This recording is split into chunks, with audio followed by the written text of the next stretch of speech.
Tikulandireni omvera athu nonse kulikonse kumwe muli kuchokera mzigawo zonse zinayi za mdziko lino.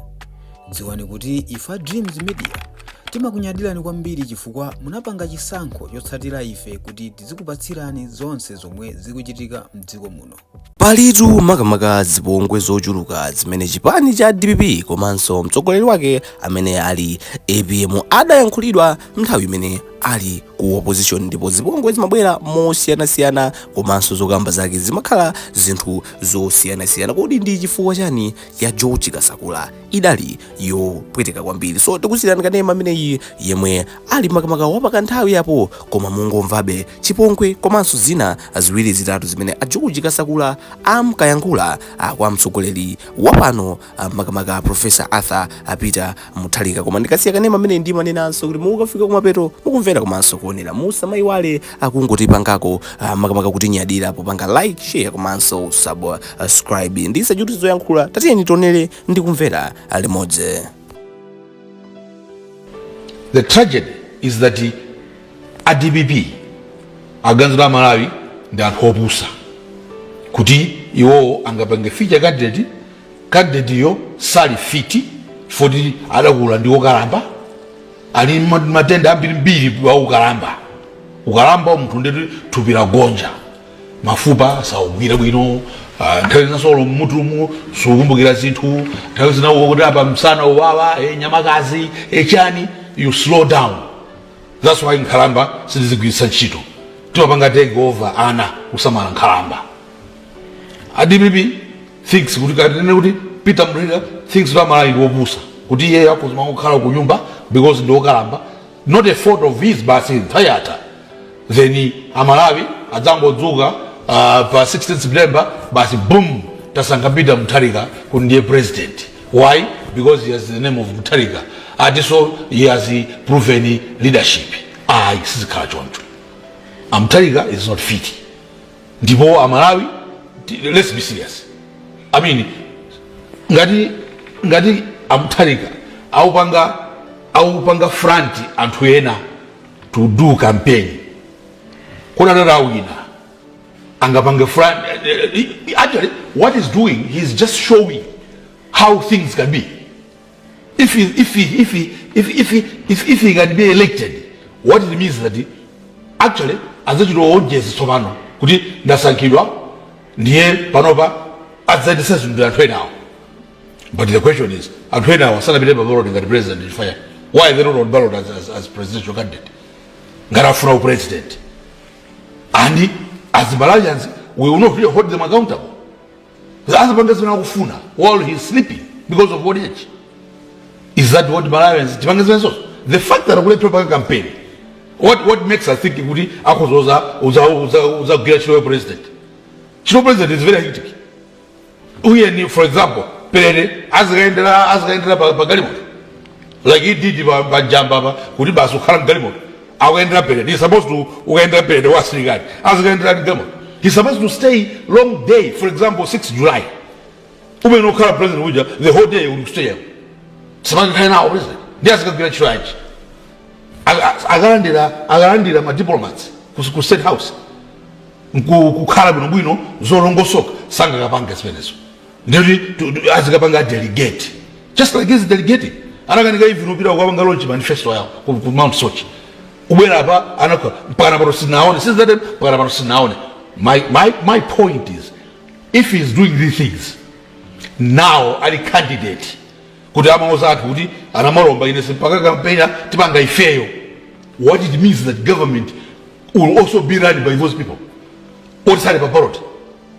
Now, should we send Mutharika to State House because probably there is a better bed in State House than his own in Kumangochi? That we should just be looking after him without him working, because essentially what it means is that with our taxes, when it's not paid back, you have got to offer a service. I've got to offer a service of Director General. In a day, NBC pays me a salary every month without fail. It's not a free salary. I'm supposed to work.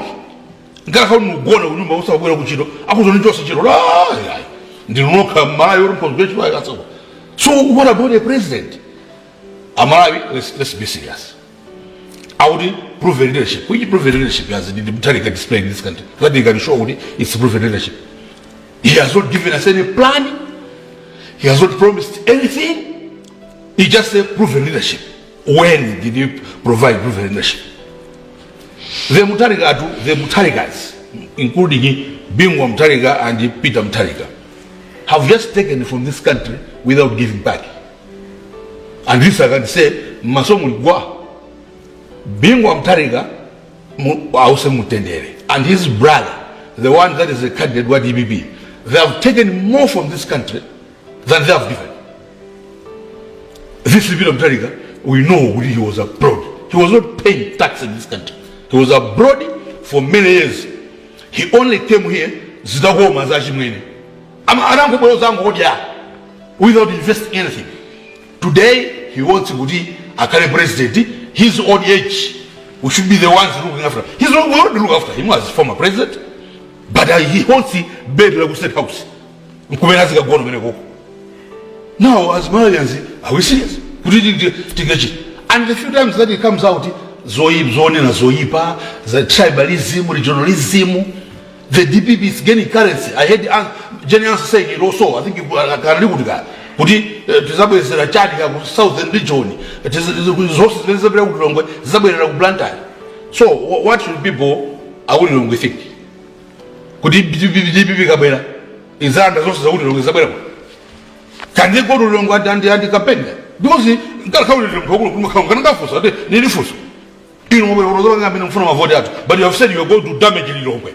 Muzarenga's resources Zabira Branta. When Lilongwe is his headquarters, Lilongwe is the capital city.